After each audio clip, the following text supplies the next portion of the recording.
That is fascinating. So when I was reading that bit about the doors and the portals, I was reminded when we talked about the Kairos and how what I was talking about with the portals is like what what's the sacred almond? What's that called? Mandola? Yeah, the Mandola. Mhm. How these moments of like very, very strong enchantments are like the Mandola, but also so are portals. But then when Moriarty's talking about portals, but even not just Moriarty, but like old mythologies, is that there's this sense in which the world started where everything was unified and there weren't any portals. And that when Adam and Eve ate of the fruit, everything got divided, and the portals are a result of that. The same, like the Narnia the Narnia example is actually really good because the origin of Narnia is in a way that the two worlds weren't really divided. They're more like they're divided in time. And so Aslan goes around and he's creating Narnia, but then in his creation, something from our world gets put over, and that's how the lamppost is made. But then, like, you read Tolkien, and Tolkien's creation myth is the same thing, where everything in the beginning was unified, like men and elves and dwarves all walked together. But as like darkness grew, the elves had to depart Middle Earth. And then you see this a lot in like Irish fairy tales also, where the Fae are hiding themselves from our world, not because they're shy, because our world is less than, it's fallen. Mhm. There's definitely there's something about the Irish mythology that we've been exploring in this book that's very just around the corner. Whereas Yeah. a lot of these other kinds of mythologies are like, oh, they left a long, long time ago. The doors closed a Yeah. long, long time ago. So I really have found that interesting. Um, for like, let's say the Greeks or the Romans, they had their golden days and their silver days long, long ago, too long ago. So it's interesting that Ireland keeps this. Well, actually, watch your step. Be careful when you open the door because it might not be where you left. Yeah, that's exactly. I think part of it is that see, this is something you have to wrestle with. You have to wrestle with the fact of myth versus reality. Is that, are the Celts and the Irish, are they still seeing the Fae or the fairies, or is it just myth? Because if you ask the Irish who are claiming to see fairies and have fairy encounters, they're not talking about it like it's a myth. Mhm.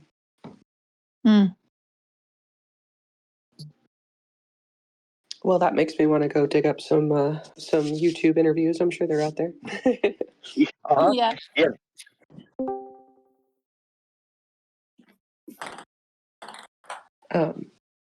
So this idea of doors being wounds, and speaking of the Mandola, et cetera, I'm just reminded of the image that we have this idea of the church with a capital C being all of humanity, right? If it spreads out the way it's designed, right, it encompasses all of humanity. So the church becomes a woman, and the woman is all of humanity, unified, and she is born from the spear wound of Christ on the cross. So there's lots of icons of this, but it's symbolically in the text that when his side is pierced, blood and water comes out. And then those are seen as the two sacraments of baptism and communion. So there's the door, and then there's water and blood, or spirit and body, uh, heaven and earth, breath and red clay. These things emerge from this mandorla, and that mandorla is the wound in the side of the lamb that's slain and is founding a world. So I think at any rate we have some vision of what a door to a world looks like, and what the cost is to have a door to a world. Now, how does that turn into, if this wounded character that keeps showing up in different ways in the stories? I'm not sure. I don't want to tie these two things together too closely. I just want to hold the two images together, and not too close together, because I don't think Moriarty is kind of ham-fistedly shoving those images together. Like there's things that are commonly true between them, and we want to get at what are those commonalities.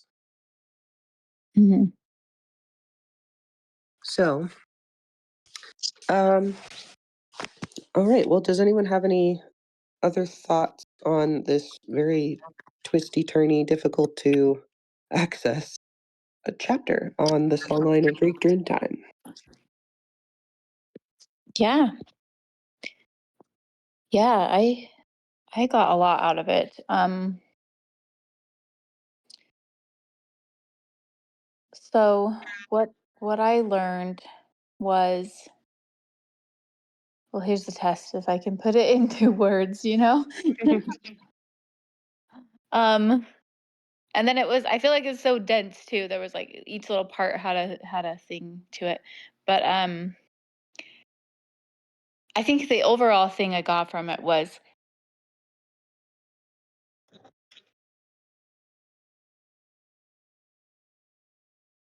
in our, it seems like like our modern culture, which is also tying to like the culture that Sophocles was living in at the time, Athens, where they have their Parthenon celebration, where they're ascending up to Athena, and they bring her a robe that they've woven. Our culture is about ascension and just moving upward and onward. And Moriarty keeps coming back to the theme of descension. And you can't just ascend. You have to also integrate the depth, the darkness, the depth. And so I think that is again what this chapter is about. And so he talks about plague. Plague came, and he's comparing the plague to his tragedy plays, and how it was kind of like the same chapter where when Fodla visited, then all of these sacred sites all of a sudden became vanity in front of her. And Yeah. when plague came, and he imagined the mask of plague was this corpse on the road. And what if somebody put that corpse up on the stage? Then all of the other masks in the tragedy would feel ashamed of themselves, because plague is like, it's like that, I don't know, it just kind of undoes everything. It's like, it kind of makes your tragedy feel meaningless, because everybody's getting wiped out by the plague. Like, there's no point to putting on a play right now. Or I don't know. Yeah. I'm Well, it reminds me of nobody wants a fluffy sermon when the community's undergone a serious loss. And Yeah, yeah. there's definitely something religion-like about what Moriarty is presenting in the play, Mhm. because the play is preserving these myths of like, oh, this is a tragic thing, and how do you feel about it now? And it becomes fluff in the eyes of real death. Um, Yeah. but then the church is like performing a liturgy, like it's enacting, it's representing for the people some truth that they can participate in, but it's there's a level of it where someone says, "Oh, this is just theatrics," Mhm. and if your church can't do this ascending and descending at the same motion, if it can be um, sort of doused by reality, then there's something in it that wasn't uh, mirrored in the lake, like that ladder that was mirrored Yeah. up, mirrored down.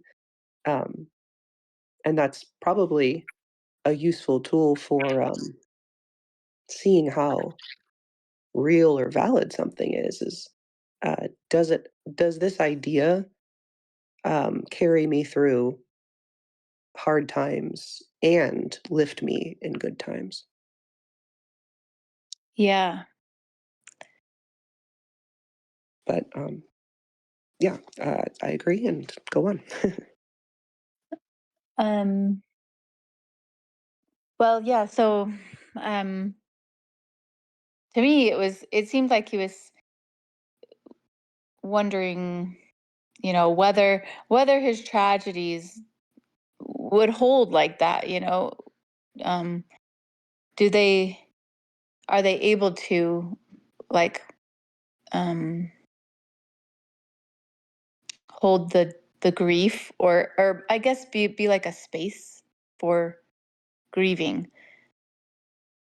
Um, and I think in the end he realized, yeah, they were, because that snake rose in the middle of it, so, which meant healing was found in that ritual, you know so I think he's like saying like something about like we got to have these community spaces where we go into the depth, but Yeah. Now the snake is kind of a slippery symbol for me when it rises in the theater, because you're right, it is a snake of healing, right? Because it's Asclepius. Um, but there's something to me um, that's not safe to grab there with Mm, it being a healing snake. There's something about it that's also it's what is it? It's not like divine judgment, but it is kind of, because he's a god and he's showing up and he's mhm. tasting the air, tasting the history, tasting the culture, tasting the moment, and judging something, making a decision based on this. And what the decision he comes to is, oh yeah, that's just like it always is. Um, it's bloody on stage just as much as it's bloody off stage. So is it there's I don't know. I want to say there's something that's more than just a moment of healing. It's not like a tree with flowers blooms in the middle of the stage. It's there's something sort of dangerous there. Um, Yeah, yeah. it's hard to articulate, but it's it's not a tame lion, since we're making lots of Narnia references. Um, yeah, I don't know. Um, Jill, I saw your mic flicker at one point. Did you have some thoughts on what we've been talking about? It's vague, but yes, I feel sort of pointing at the idea that we're progressing, that we're making a story of how evolution works. Evolution is always pointing upward. Everything is going to be good. Mhm, Do you know what I mean by mhm, saying that? Okay. So when God created, he created perfect goodness. But we fell, and we are not taking into consideration that we are not actually going up, we're descending. And if you will not deal with reality, as that we introduce death, and death has a purpose, and then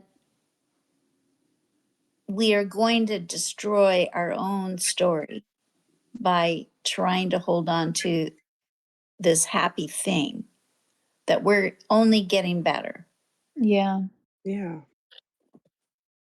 That is so good, Jill. Hmm. Yeah, It's, so that yeah, gives go me ahead. the idea. So Candace will know what I'm talking about, and she might be able to go into better details. That when you guys are talking about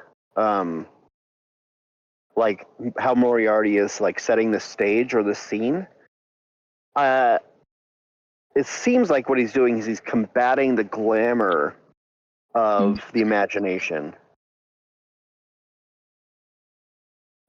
Glamour being this thing that only presents the good of a thing and rejects the hardship of the thing. Yeah, yeah, I see that. I accept your definition. That's a good one.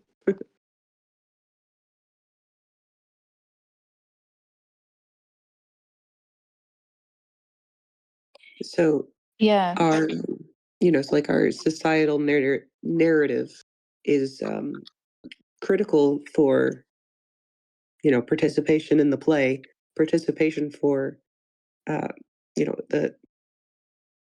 the play is necessary, but um, too much sugarcoating is going to uh,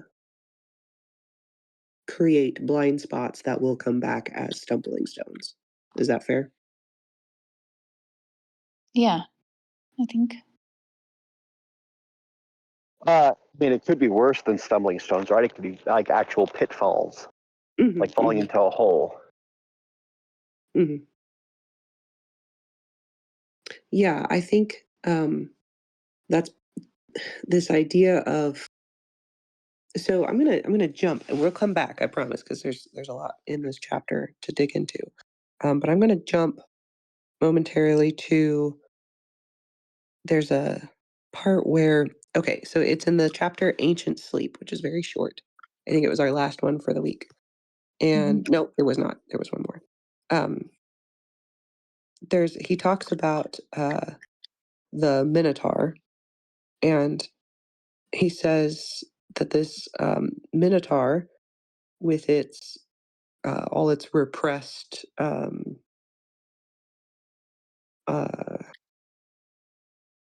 repressed labyrinth thinking, um, being brought back, walking among us, that the ideal is for um, these three mothers of monsters.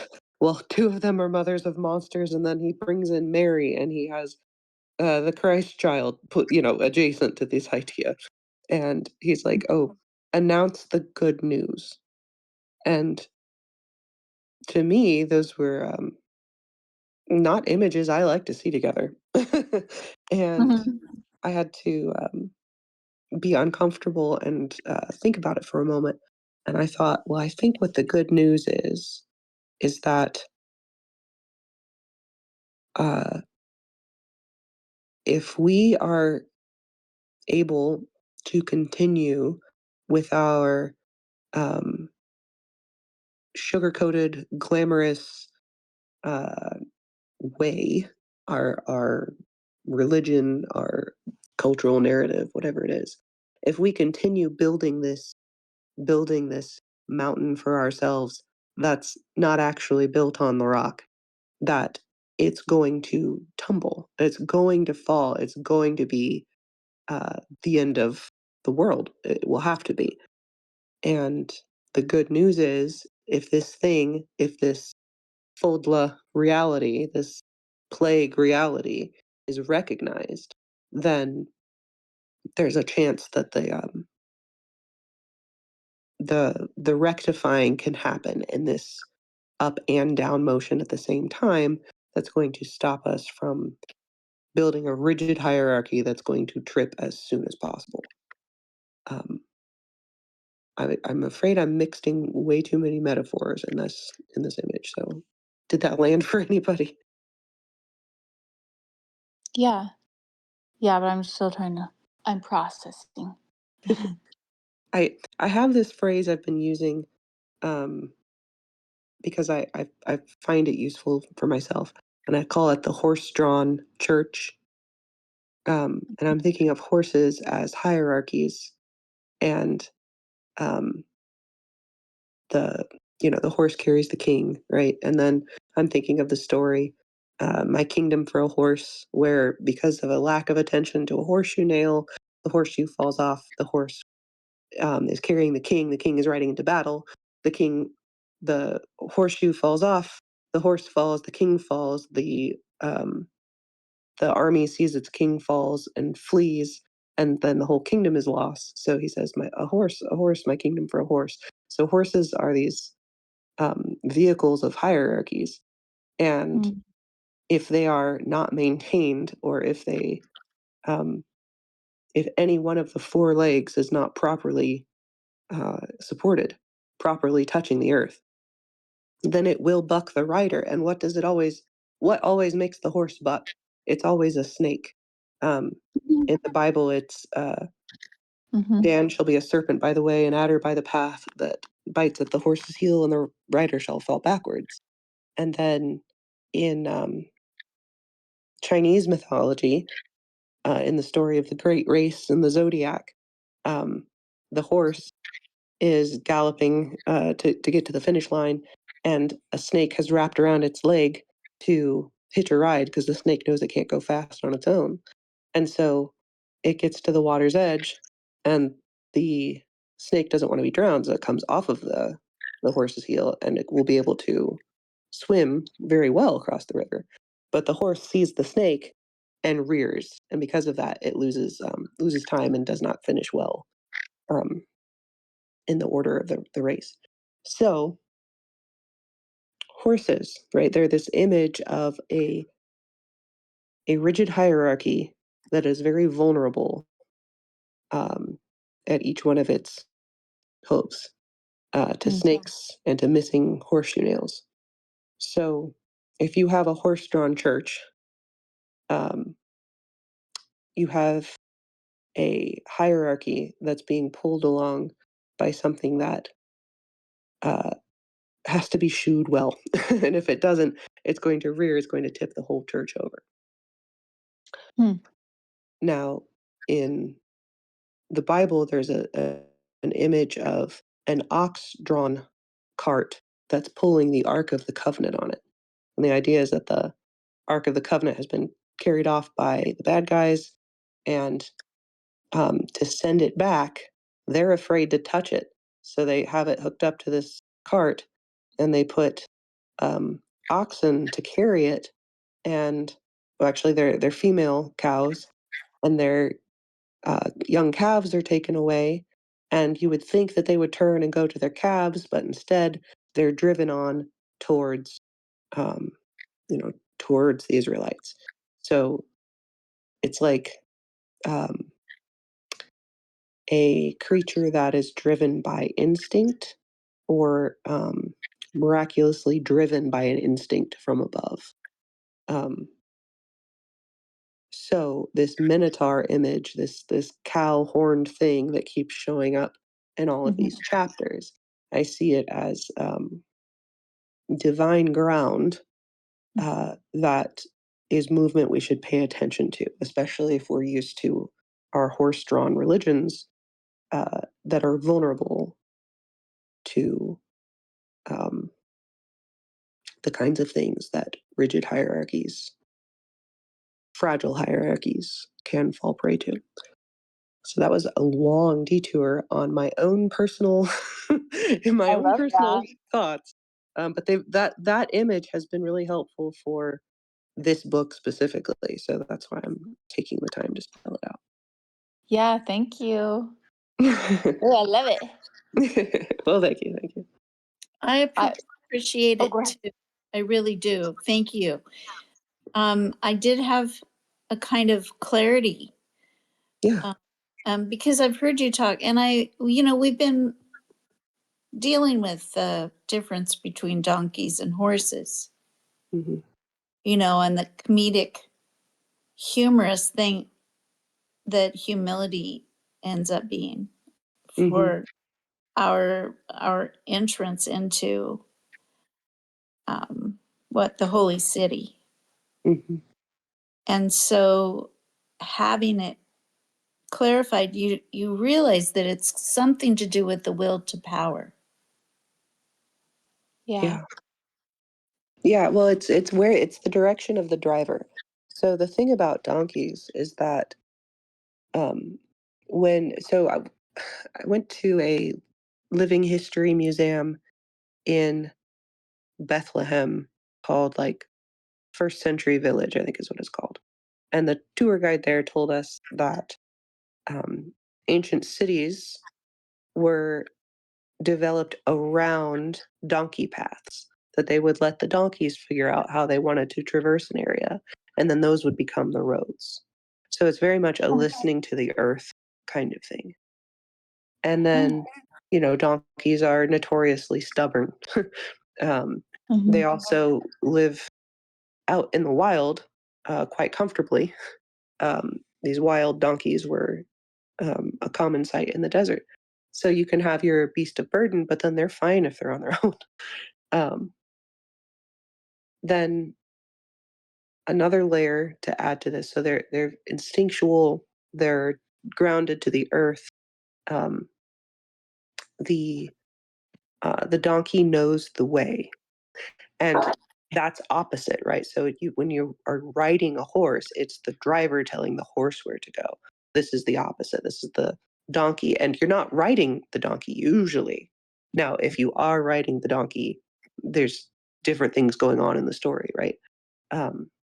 But purposeful conquest of a hierarchy happens on the back of a horse.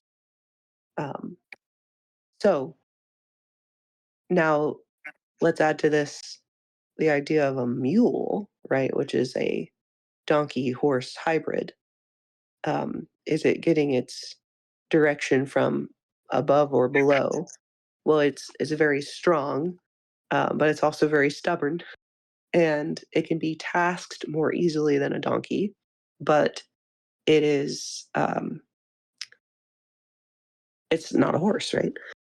So in the mythology of Hephaestus, who was the blacksmith god with crippled legs, he um, is thrown out of heaven, and that's what crippled his legs. And at one point, they want him to come back, and he doesn't really want to for understandable reasons. But what happens is Dionysus gives him wine and puts him on the back of a mule, and it's the mule that can navigate its way through the marshes up to Mount Olympus. So there's this donkey like element of knowing the way, even when the driver is not driving, right? Because he's intoxicated, he's asleep, his attention is waned. Um, so that's what I think about donkeys, horses, and mules, and I kind of forget how we got here. So, does anyone have anything to say? We started with the Minotaur. Mhm. But I don't know, that makes me think of Christ riding in on the donkey differently. Yeah. Yeah, yeah, yeah. Um, typically, how I've heard that preached is um, the conquering king is supposed to come in on a horse, and if the king comes in on a donkey, then it's a mission of peace. But I think it's like infinitely deep that you could really Yeah. go forever on what it means for Jesus to come to his Passion Week on a donkey. Yeah. And thinking of the horses with shoes, right? They're not really touching the earth. They have their shoes. Well, the thing about horses, because Jesus is supposed to come back on a white horse, right? That's Revelation. Oh, But that's the true. idea is that the divine hierarchy is the mountain that can do it. It's Mhm. not a fragile hierarchy. It's not bucked by snakes. It goes all the way down to the foundations, and there's no misstep in it. So Yeah. um, when judgment comes, it comes in this hierarchy, and it's hammering out a verdict. But it is, if it's truly God riding the horse, then there's not going to be any um, missteps. Yeah. One thing that the ancient sleep chapter Mhm. reminded me of was Peter's vision from Acts of Yeah. the Gentiles. So how are they going to incorporate the Gentiles into the fold? Mhm. That's what that. So the image of baby Jesus and the baby Minotaur or whatever, everybody Mhm. coming Mhm. together. I feel like it's like that, like these unclean Okay. animals. Yeah. Yeah. That's what it reminded me of. Yes, I like that. Speaking of sleep, I just wanted to say I really enjoyed the chapter on it's talking about Job. It was the songline of Hebrew dream time, and he talked about like animals coming to you in your dreams. That was eh, like a concept I have heard before, but placed where it was in the chapter really um, hit differently for me than other ones have. Oh, read it because I'm. Okay. Let's see. Oh wait, okay, yeah, I think I know. Yeah, read it, and tell us more what you thought. Okay. There is a Native American story of origins which, in different versions, is shared by many tribes. In it, the creator and or maker of all things calls himself Old Man. Before he retires from view, he gives us a last instruction. Instruction. Now, if you are overcome, you may go to sleep and get power. Something will come to you in your dream, and that will help you. Whatever those animals who appear to you in your sleep tell you to do, you must obey them. Be guided by them. If you want help, are alone and traveling, and cry aloud for aid, your prayers will be answered, perhaps by the eagles, or by the buffalo, or by the bears. Whatever animal answers your prayer, you must listen. And then he goes on to juxtapose this with Noah's interaction with animals versus Job's interaction with animals, which I thought was a really, really cool compare and contrast. I think I would have been offended had I not come to the book, come to the chapter in the book, hand in hand. Um, Mhm. but now I can see some really interesting visions. Excuse me. I have a vision of the two of them, Noah's interaction with animals and Job's interaction with animals, and then comparing that to the animals in your sleep. Um, so what I will say first is that um, the idea of help coming in your dreams takes on a whole new meaning after everything that Mathieu has talked about in interviews, etc., about dreams and what they do for you and how they all boil down essentially to the heaven and earth dichotomy.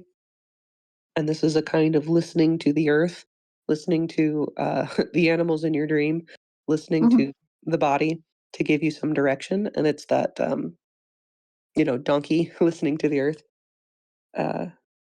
aspect. Because whatever it tells you, you're supposed to do. So you're not driving the animals. Go on, Kevin, go ahead.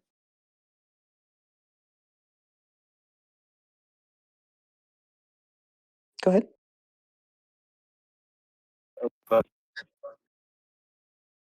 Nope. Okay.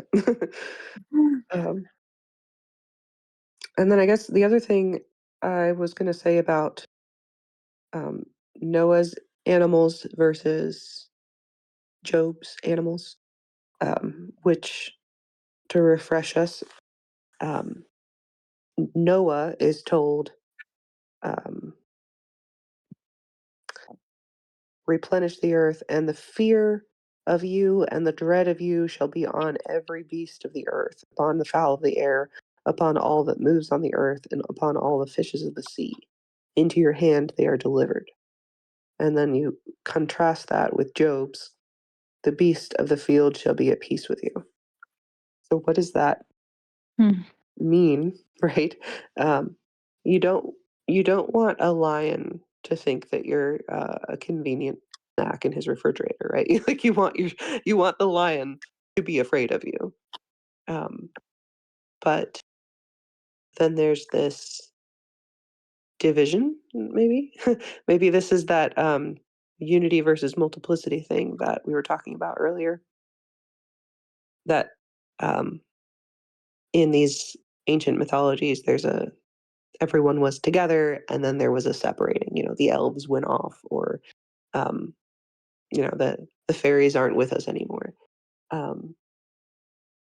From the animal perspective, humans used to be among them, but they're not with us anymore. So what is this? What is this divide between worlds? But what I thought about the difference between God's injunction to rule the animals and that the fear of you would be on them versus Job's. Job is a hierarchy that's been knocked over, and he's got this bottom up vision of creation. That there is an injunction to be a mountain. And of course, Noah would be the one who is told to be a mountain because he's coming out of a sea. The world is a sea now. There is no dry land. So he's building a hierarchy out of nothing, right? He's building land, building a human society where there wasn't one before. Well, I mean, there isn't one now, I should say. Whereas what we learn in Job is that we are not sufficient to make a mountain that goes all the way to the roots. If you think that doing good to others guarantees you good results in this life, and that bad things only happen to people who are bad, people who deserve it, that that light only illuminates a tip of the mountain, and the rest of it is the iceberg below the surface. And you may know that God is good and just and believe that this rule, that in the end, good things will happen to good people and bad things will happen to those who deserve it, actually has roots that are below the waterline, things that you can't see and don't know. And there's a scope that you are unaware of. That's the perspective where you need to be brother with the owl and the dragon, as Moriarty's so fond of repeating. Yeah, I love that. Maybe That this really, oh, sorry, Kevin, go ahead.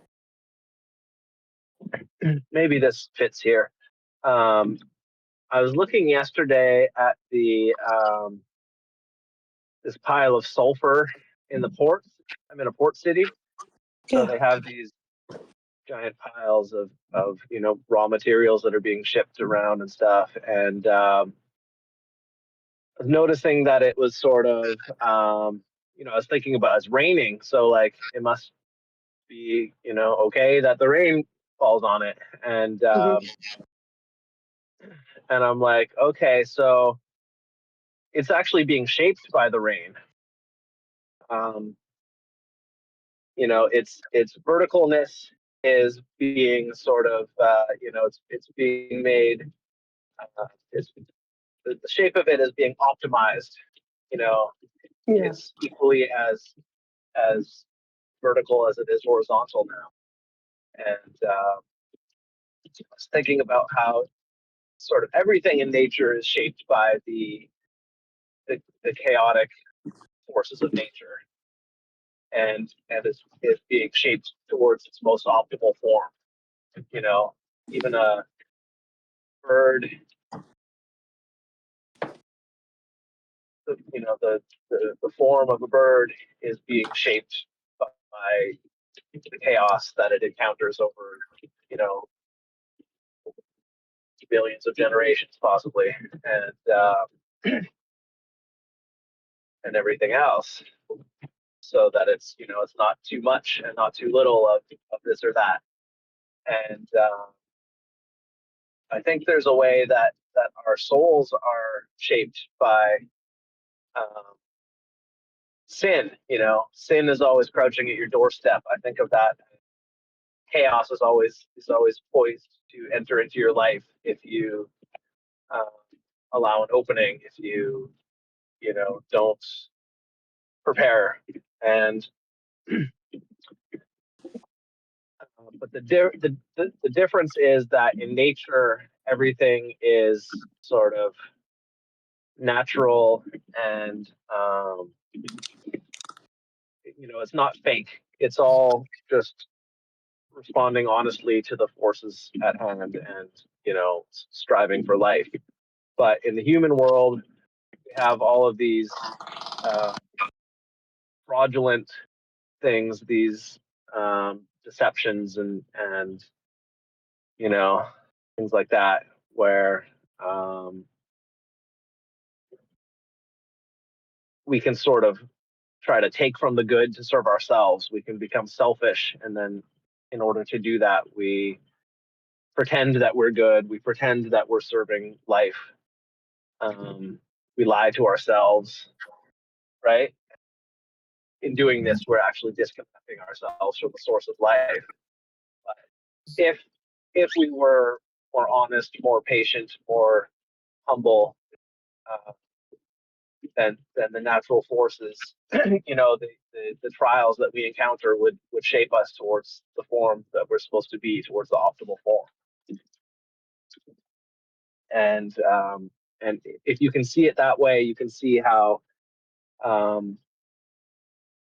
there's a good reason for everything, even if it appears to be a disservice to you when someone cheats you, or whatever. You have misfortune in your life, your heart breaks down, or whatever.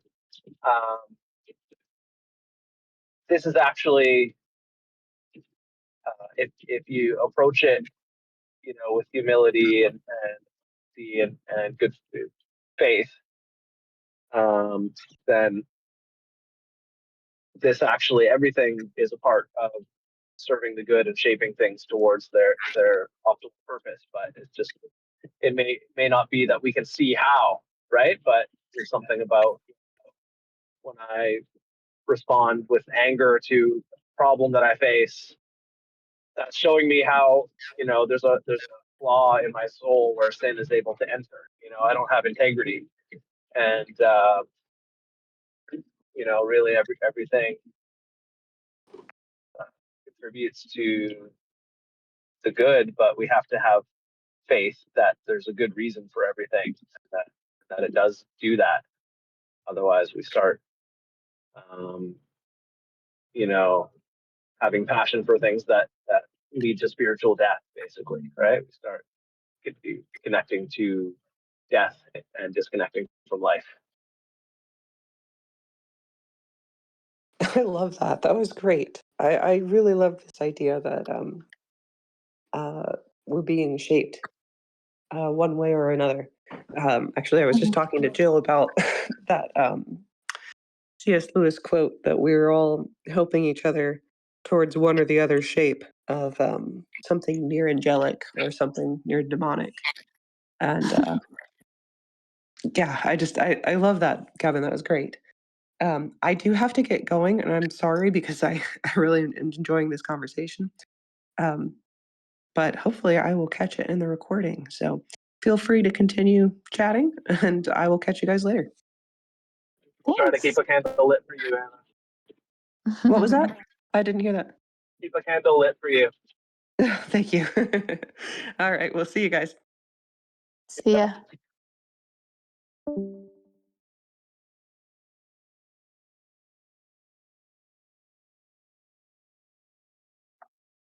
So did anybody think of the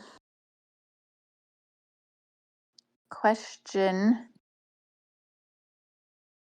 that I posed in the chat? Let me look. Or in our Martin Shaw group. Have you found any cracks in reality where you have sown your yearnings?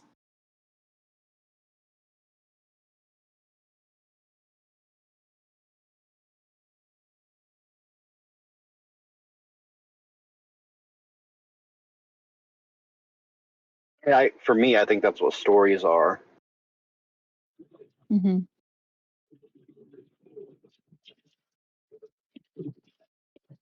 Yeah, So it sounds. elaborate. Oh, it's just it's what we talk about like the ought or the fairy and dream. It's this the stories are where we go to like reconnect with what we think ought to be. And so the yearnings, these cracks, these things that kind of moments that prove that the oughts are possible. I think stories are the most easily accessible cracks. I think it's very easy to experience awe or beauty in nature and like reframe it as something less. But it's very hard to do that with a story because the person writing the story, like, they go to great effort to make it so you can't like just make it whatever you want to make it. Mm-hmm.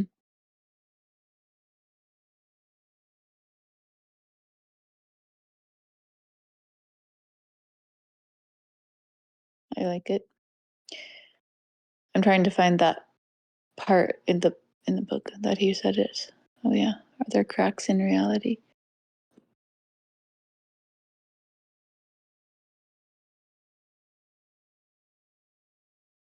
Did you, Jill, have any thoughts, or Kevin?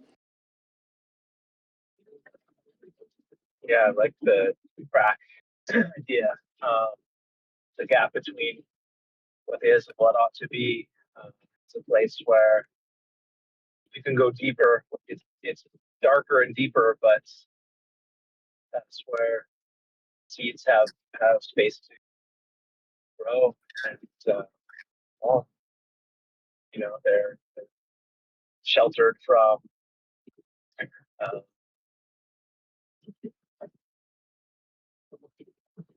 the crippling judgment. What's true? They if God's light is too brightly shining on them, then they'll just get burned up. So they need sort of a safe place, safe space to stretch out and expand Mm-hmm. until they're ready to reach up to the light. I liked how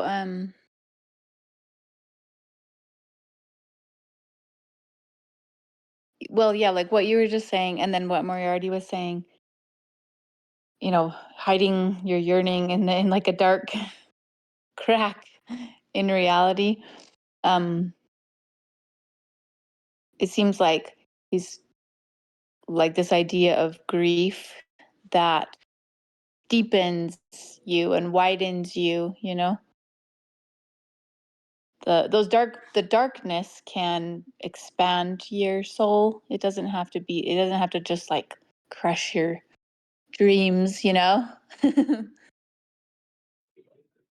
Yeah, maybe if you have grief, then it also makes you recognize that the thing that you lost is a glimmer of God in it, and you know that there is something higher. Like it reminds you that there's something higher. Yeah. The one example I was thinking of, like, if for myself was, I don't know, I just think I always thought or hoped my ought, you know, my yearning was to avoid certain hardships, you know, that maybe I saw my parents go through, or, you know, other people in my family. It's like, oh, I never want to have that or something.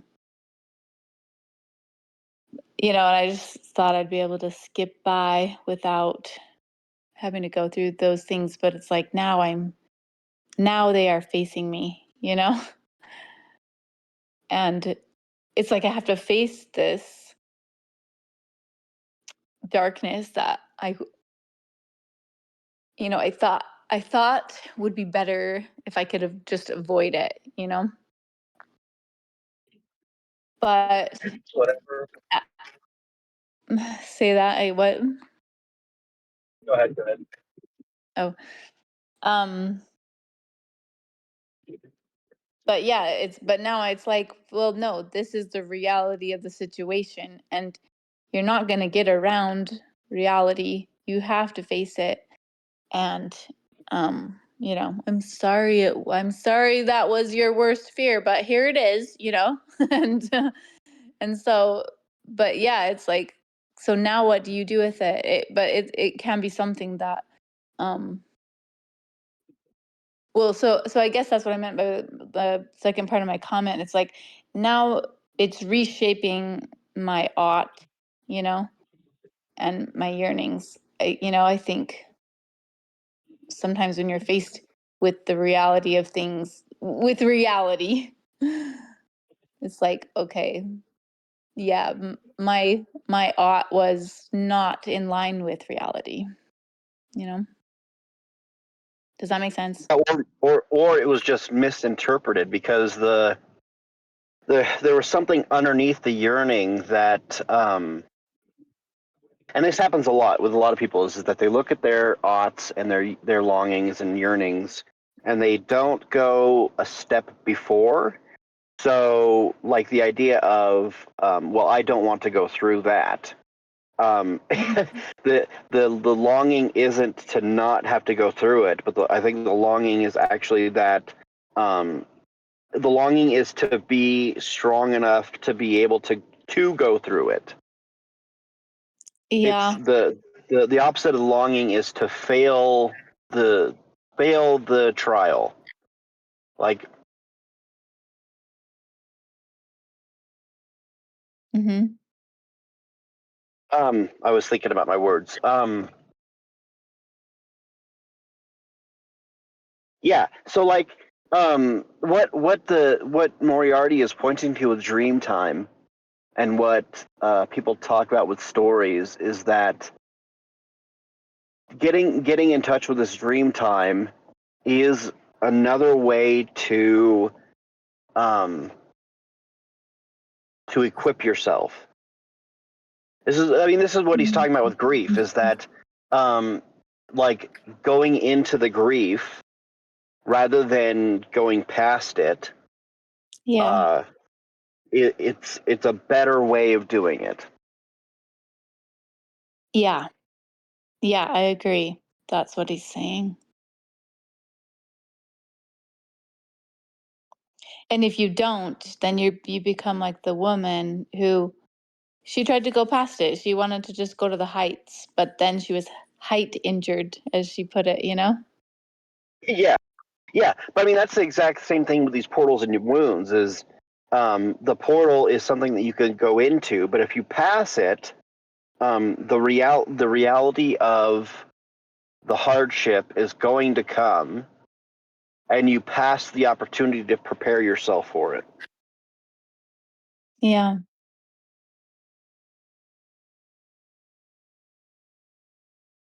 So it's like denial or some, yeah. Yeah, Denying that reality is what wounds you.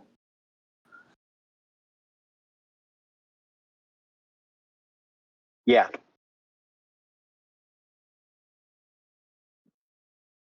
Was the Minotaur a reference to the ancient Greek myth? Yeah.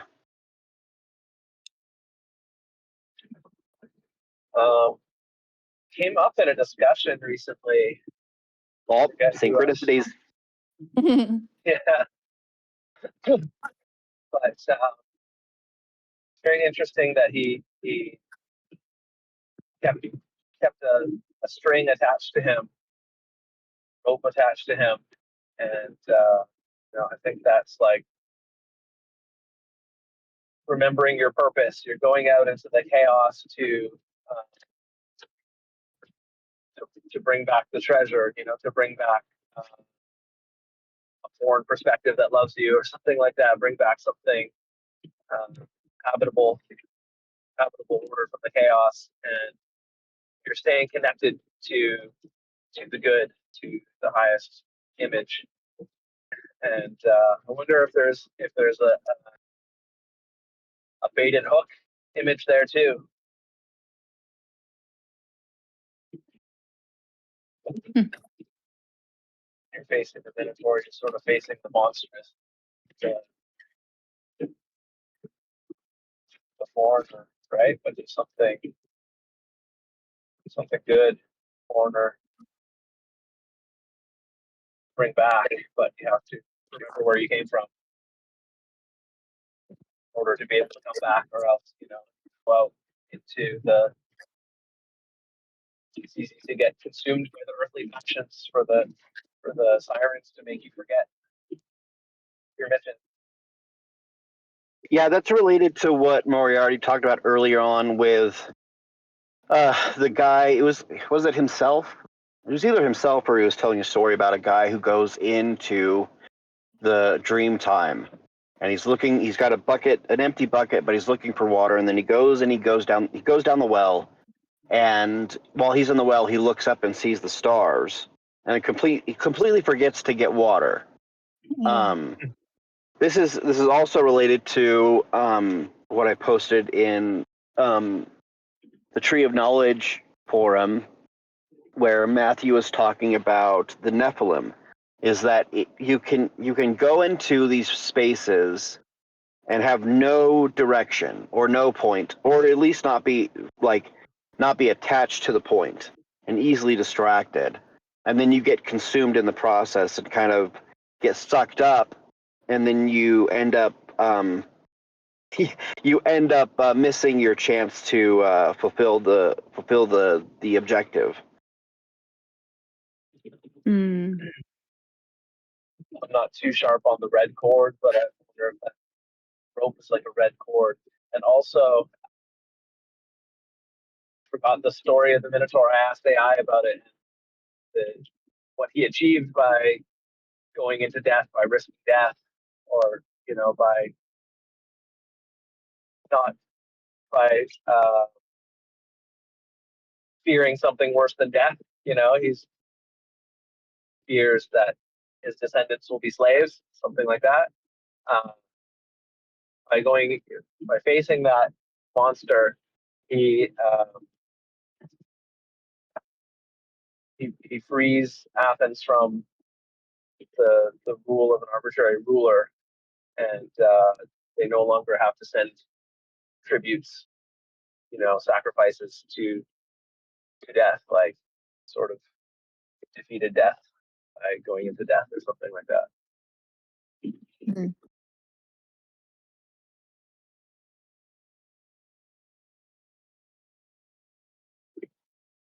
I'm trying to. he goes into a labyrinth for people who don't know.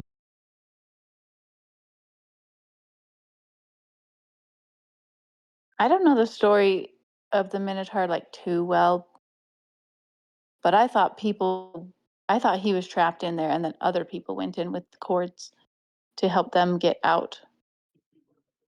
I think they sent 7 tributes or something, and maybe the others died, and he went in to save future people from having to die. Something.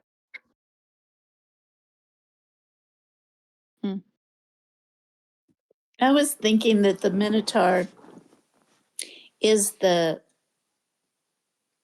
wrestling, or the hybrid that is created from the lower nature being, or more of the brute side of you coming to a fuller control, but you've got it buried. It's in the labyrinth underneath. So Yeah. you're not really aware of what's going on. It's a maze down there. You're amazed by it. You're lost in it. So when we are faced with something that is so wounding that the outer layer of your hardness and self-assuredness, when that is wounded, you find a tenderness that seems to be more pleasing to God, pleasing to others too. The tenderness that you have changes. It makes you vulnerable to approach. But if you you recover, you like it though. You like this tender vulnerability. You say yes to it. But then immediately after that time of grief or wounding passes, you immediately build walls of protection. Because no one wants that. No one wants to be hurt. Even though they like the vulnerability and the access to other people, we tend to build walls back up. And some of it seems to be knowledge, our reliance on knowledge as a smokescreen. Yeah. I think that was a theme in this chapter, right? Because he's talking about Athens, and he talked about I gotta find the word.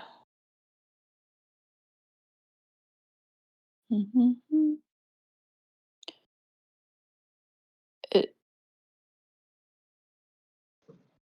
sorry. Syllogism, which is like a logical argument. So yeah, I feel like he's saying this can't be done with a logical argument. It's not in that realm. It's you can't just like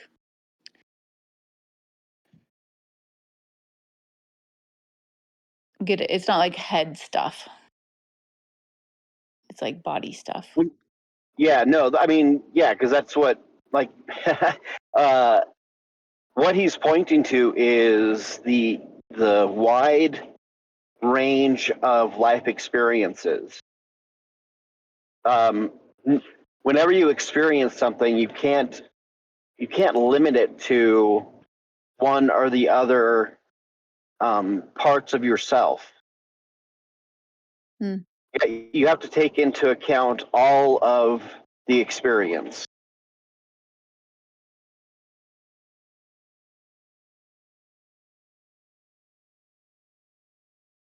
Yeah, give an example.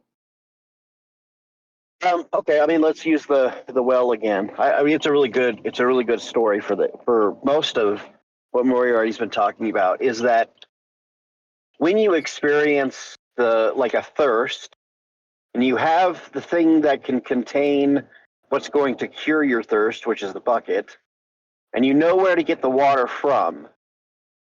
If you allow the wonder or the majesty of nature to consume you, you're going to sacrifice a need that you have. That doesn't mean you can't enjoy the stars. It just means you shouldn't sacrifice the other important needs that you have.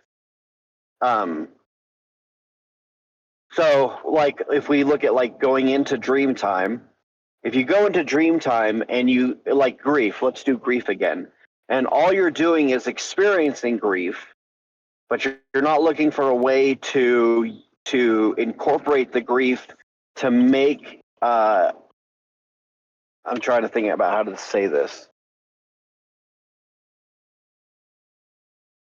One thing that is important to do at a funeral is to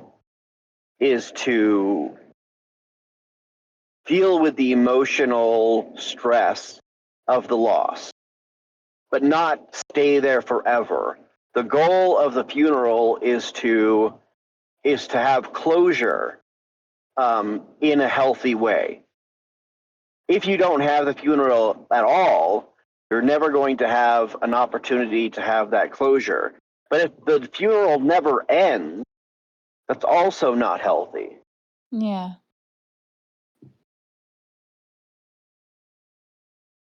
I like that example.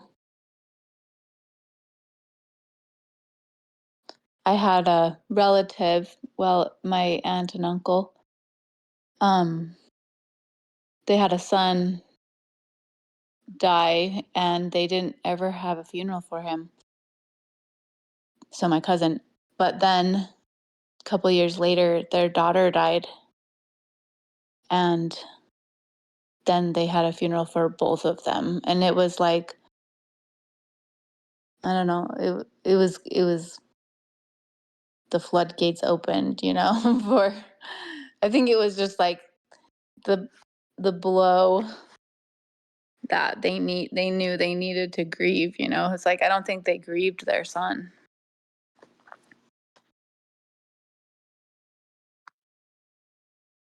Yeah, I mean, this sort of thing happens not just with grief. It can happen with like joy also. When you repress the ability to have joy, there's going to be a point where the joy hits you, and it just like you just start, you just explode. You know what I mean? Yeah.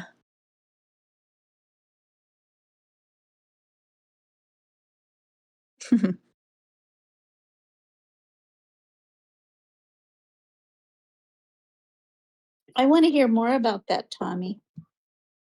The joy exploding. Yeah, yeah. Oh, okay. So let's say you've gone your entire life thinking that something like a story is just an escape. And this happens all the time when people are talking about like any sort of like escapism, is that they think that enjoying something like fantasy or stories is a sign of weakness.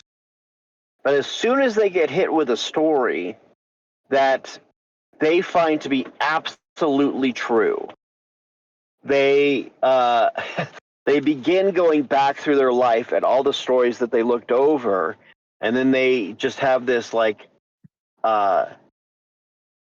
it's like a continual feast of joy because of all the times they missed out on it in the past.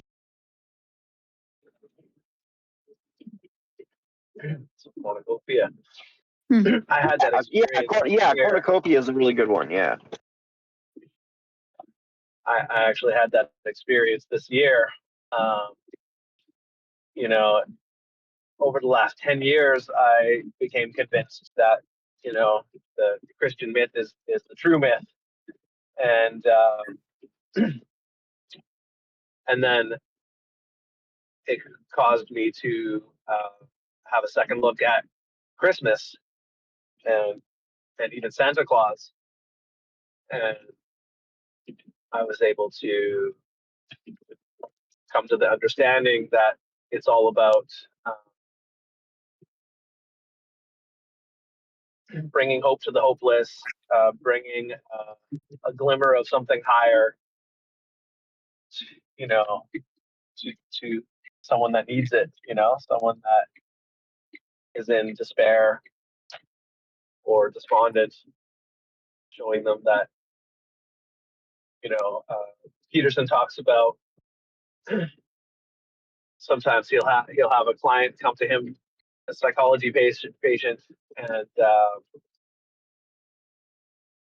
they'll say, I sure hope that there's something wrong with me, because if the problem is actually that, reality is arbitrary and disordered and tends towards, suffering and you know, all that, and it's reality itself that is the cause of my problems, then I'm hopeless. But if if there's something, if I can just change my attitude, and things will get better, and I'll see, the good in even the things that seem bad, then, it's like a miracle for me, right? It's completely inverts your hierarchy, right? And then everything, you find joy in everything, right? Everything is beautiful when you can see God in it. So I saw that in how Saint Nicholas was,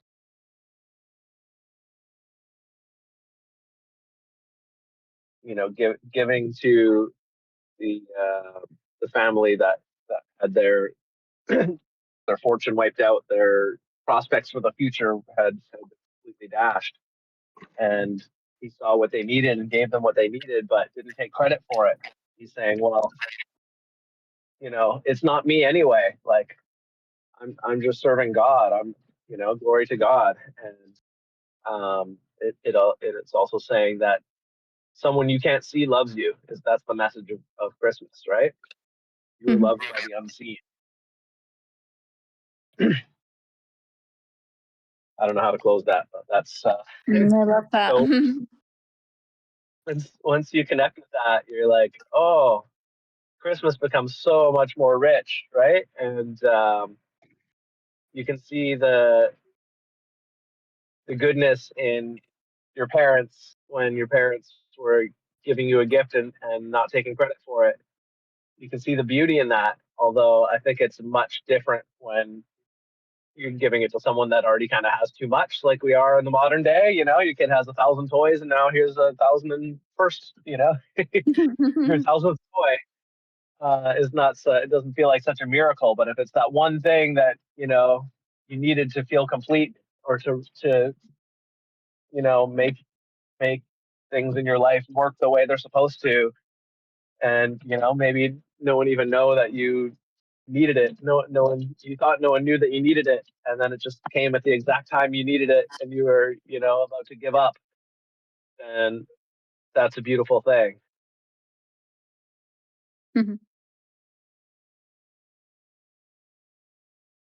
Yeah, one way that this like making up for lost experiences kind of goes, well, it can be scary, is when you have been repressed to be able to like defend yourself, and like anger or resentment have like built up, and then you finally get the opportunity or the strength to defend yourself. It can be very easy to take it. Well, it can be easy for all this stuff to be taken too far, but to witness somebody who starts defending themselves, it can seem like they're lashing out in anger. Um,